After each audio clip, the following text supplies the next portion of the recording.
Okay, ladies and gentlemen, today we are going to learn how to tie your starting knot. So the first thing we're going to do is take our 2 strands of thread, wrap it around our finger, form an X.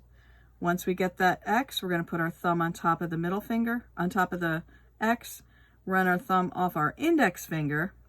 Now we're going to take our middle finger, put it on the top of that twist, release my index finger, and I'm going to pull that thread out. I'm going to make sure I don't pull the threads at the end because that's going to pull out your knot, but there is your starting knot. So now you have 2 strands of thread with your needle on. Okay, that's one way to do your starting knot. You can also use your needle to start your starting knot. So we're going to start out the same way with our 2 strands of thread. We're going to bring our needle up, and we're going to have our eye of our needle right next to our 2 strands. I'm going to take my thread, wrap it around the needle 3 times. I'm going to do maybe 4 or 5 just to make sure we make a big enough knot. Then I'm going to bring my thumb over top of those knots.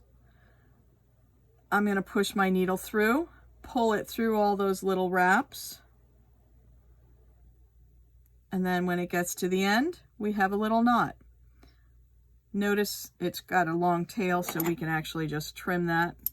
You want to make sure you don't pull that tail or it's going to pull that knot out.